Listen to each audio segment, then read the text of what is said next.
We live? Never tells me when we're live. What's going on, Jerome's? Happy halftime.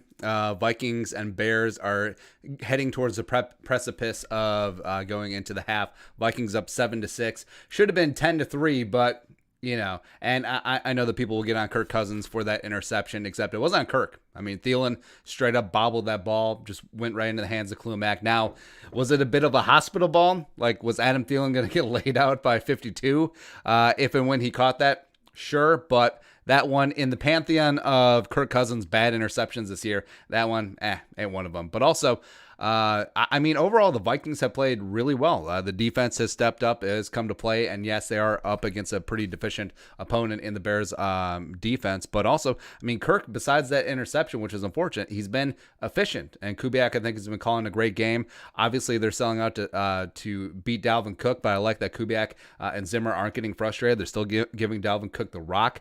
Kyle Rudolph, I mean, not really much you can do. I mean, he was clearly down. Still had control of the rock with that left hand, but I don't know how I could rule that a fumble on the field, and then after watching that specific video evidence, I'd be like, it's still a fumble. Still a fumble. But the Vikings getting the ball back, 49 seconds to go. Overall, I mean, you have to be pleased with the first half. It does seem like the Vikings have been in control, but this is a game that worries me where the Vikings just allow the other team to hang around, and then maybe something goes funky at the end, and then they just give it away now. Yeah, maybe that's a little bit of just being a Vikings fan for too much, but,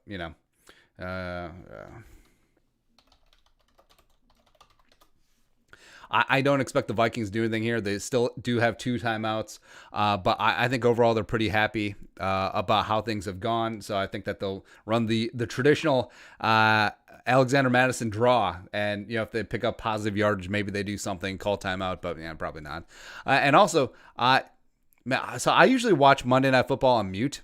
I cannot believe how one-sided Brian Greasy is. Like, Louis Riddick, I really like him as a TV personality, as well as I think he could and should.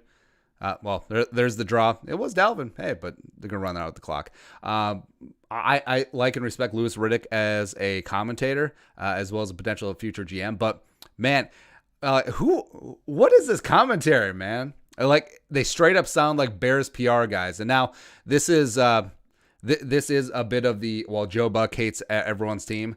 But, I mean, this is straight up like they're fluffing up Anthony Miller, and they're talking about how Nick Foles can get in a rhythm and how this offensive line has done well. Okay, sure. It's frustrating, but of course that's how it's always going to be as a Vikings fan. But overall, then they run the draw again. So there you go, run out the clock. Vikings go in the half up 7-6, and you do feel good.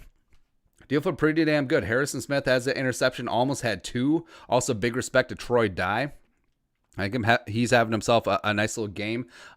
Nearly got home on that tip pass by Foles in the red zone. And also, you have to give a lot of props to Mike Zimmer overall, because ever since the bye week, it would have been really easy to write off the Vikings. And a lot, the Barbarians were at the gates for sure. I was slowly warming up to, hey, maybe they'll move on from Zimmer. Maybe the message has been lost, but he's gotten this team revved up, ready to go. 3 straight division games, won 2 of them, and that defense is really starting to come together. Even without Daniil, even without Everson, even without Yannick the freaking Ngakoue, they're starting to manufacture a bit of a pass rush.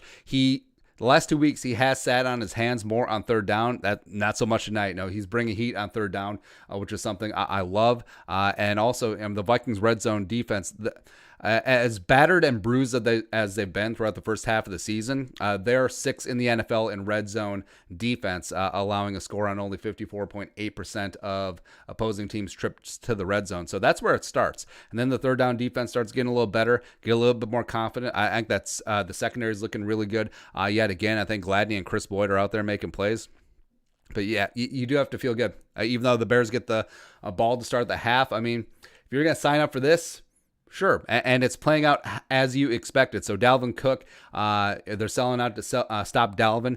You can tell, though, they're worried. Like, they are straight up worried about Dalvin Cook, and Dalvin is just always just like one shoestring tackle away from breaking the damn thing. So I suspect in the second half, Dalvin will break loose little bit. And also, like we said before the game, Kirk Cousins is going to have to make a throw or three. And that dime to Adam Thielen for the touchdown was beautiful. I mean, that thing was gorgeous. Hell of a catch. Thielen, of course, got all the hype for the catch, like he should. But also, that was a dime by Thielen, or dime by Cousins. Sure, dime by Thielen, too. He threw it to himself. But, yeah, you're feeling good. Oh, now they're talking about, so Brees going to miss multiple games. Might even miss the playoffs. So you got Jameis Winston. Oh, man. Man. So all of a sudden, Christmas got super interesting. Vikings going to have 4 interceptions on Christmas Day. And you get a pick, and you get a pick, and you get a pick. Let's see here. So when they got the sack on Foles by Eric Wilson, so we've been charting the Vikings defense since the bye week, and something they've installed, and I think this is Dom Capers' influence since he's a big zone blitz guy. They've had a third down zone blitz every single week, just one. Against Green Bay, it caused a throwaway. Against the Lions, did they get a sack against the Lions? Can't remember, but this one obviously got home, and every single time it's a Fadio Denebo dropping into coverage on the right side of the defense and then bringing heat from that left side. So it's really cool to see. And it's awesome that they targeted Jermaine Ifedi, because why wouldn't you? Because he's Jermaine friggin' Ifedi. Yep. Let's hear some other love. Chad Beebe, all he does is catch first downs. Whew. Cordero Patterson. So, I mean, like the Monday Night Football booth like jizzed all over themselves after Cordero picked up that 2nd and 5, didn't they?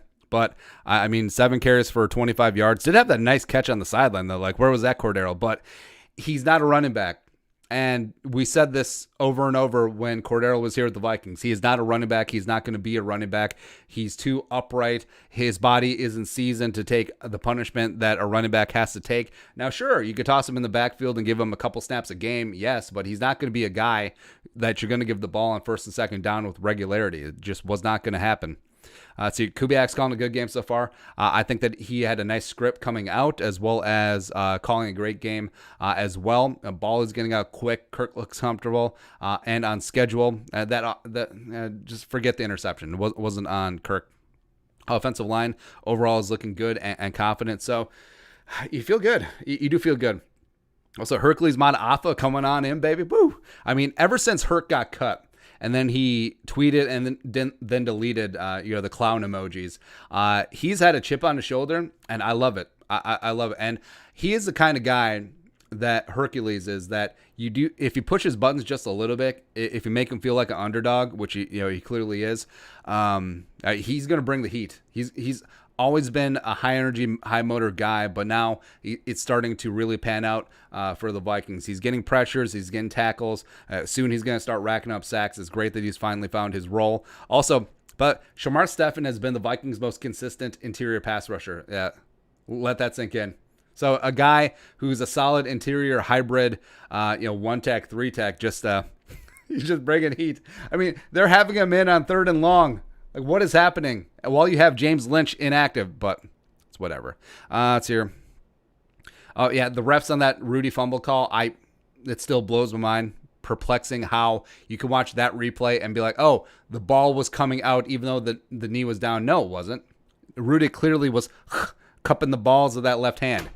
I don't get it. As well as, so Dan Jacinta, great punt gunner, UDFA out of Penn State, 6'3", running like a 4.3 40, absolute blazing speed.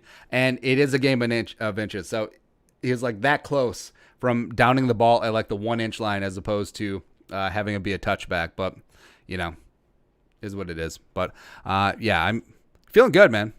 And it does clearly feel like the Vikings are the better team. And the Vikings just have to take advantage of opportunities, impose their will, and like this should not be close. Like the Vikings are clearly superior in all phases, and just get after this. Just absolutely get after this. Wilson got 4 tackles. Looks like he's leading the team. Kendricks with 2. Also, he got the sack.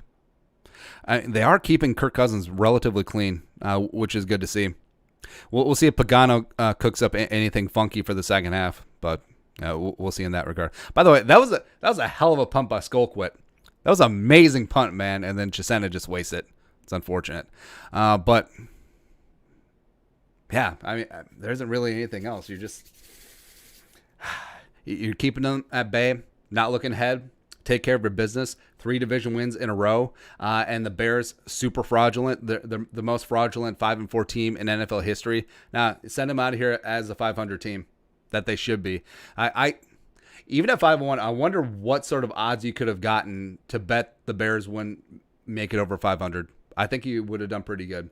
And here's the thing too. So I know when the Vikings started out 0-3, then 1-4, then 1-5, it was really easy to get on the, well, this team sucks. Here we go again. What's the point? Just tank and lose games for a draft pick. But you saw glimpses. Like you saw in the Seattle game for the most part before Dalvin went out. You saw in the first half against Tennessee. You saw against Green Bay, of course, that this team could hang with any team in the league on a given day. Just massively inconsistent. Now, they had talent. They were young. And Zimmer just really had to rein in and calibrate his message. Defense had to, on the fly, try to fix and adjust things. You had injuries. You had Unique in. You had Unique out. And so, especially in that secondary, when it's been just like catch as catch can, right? But even though Dantzler's out, I'm glad he's playing the best ball of his career. I think Chris Boyd has really come along nicely. I think that Chris Jones could end up being a player as well. Mark Fields looked really good before he ended up missing some time. So, I mean, it is starting to come together. Plus, obviously, we're not looking ahead past the second half, but the schedule gets pretty damn sexy next couple of weeks. Dallas at home, Carolina without Teddy and McCaffrey at home, Jaguars at home. So, I mean, you feel good. It's easy to hope, right? It's easy to be like, all right, this team is getting friggin' dangerous. Dalvin Cook is the league MVP. Kirk Cousins, if he's not making boneheaded mistakes and pulling big boners, he could be a quarterback that you can win with. You probably won't win because of, but you can win with. Thielen and Jefferson are up there amongst the best wide receiver duos in the NFL. Irv Smith, when he's healthy and he gets that groin fixed, he can still do it, right? And this defense, right now, it's not the shutdown 2017 defense. They are bend, don't break, but if teams get in the red zone, they will generally be settling for field goals, and that is important. And also, I mean, Skolquit's starting to get his thing together. Dan Chisena is one of the best punt gunners in the game, and if the Vikings can just control the rock, run it through Dalvin, keep the defense off the field, and then all of a sudden just really grind out and shorten up some games, this team is dangerous. This style of play works. It's like a team in basketball that plays a really good half-court game, both on offense as well as lockdown defense. Like, that will win in the playoffs. Like, yeah, it's fun to run and gun and all that stuff during the regular season, but when it's big boy basketball time, that will win. I think the Vikings play the equivalent of big boy football in that regard. So we'll see. Second half coming up. Go Vikings. Subscribe if you haven't come along already. We'll be back post-game show with some thoughts as well as winners and losers. So, Skull Vikings second half.